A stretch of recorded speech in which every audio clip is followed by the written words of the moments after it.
Educational games haven't exactly developed the best reputation over the years, mainly because even the best ones aren't terribly fun, especially when compared to actual non-educational games.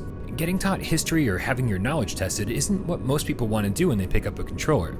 And even VR, which makes everything better, has already had its share of less than stellar educational titles, which makes Titanic VR seem like that much more of an achievement, because while it certainly could have used a bit more polish, I thoroughly enjoyed playing through every moment of this 5-hour adventure.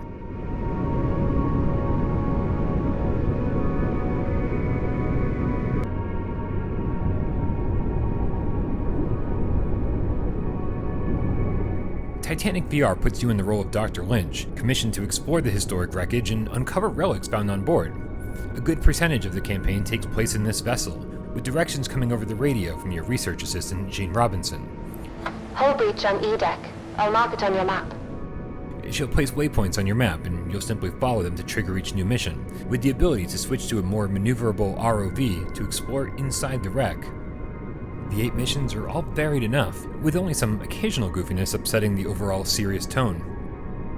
Moving down the hallways and seeing these recreated environments firsthand is almost moving, but it's the optional guided tour that really brings this vessel to life, with stories about its construction and individuals on board during the tragedy.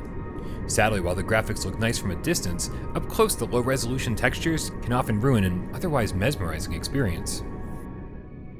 I don't see it here. Maybe try the safe back out in the inquiry office. This journal is pretty special. The pages seem to be a fabric paper blend. I think the desalination bath will leach out the salt. Then it can go into the PEG station before freeze drying. After every mission, you'll find yourself in the lab, where you'll take the recovered items, clean and preserve them, and hear details about your next dive.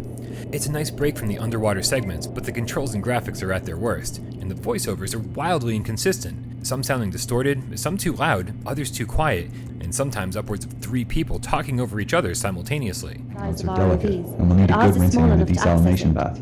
Then we can treat them with the fungicide to keep them clean before... Plus, there's not much to do other than just following the directions on the whiteboard. Even upgrading your ROV is a pretty mindless exercise. But none of this ever takes more than a few minutes, and before you know it, you'll be back in the water on your next mission.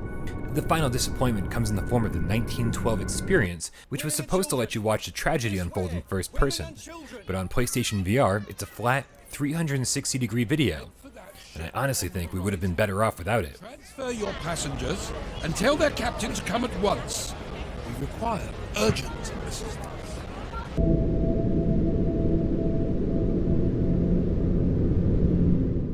As you can see, Titanic VR isn't without its flaws, but what it does amazingly well is convey a sense of discovery. The first time you see the wreck of the HMS Titanic emerge from the cloudy water, laying there on the ocean floor, it almost feels real.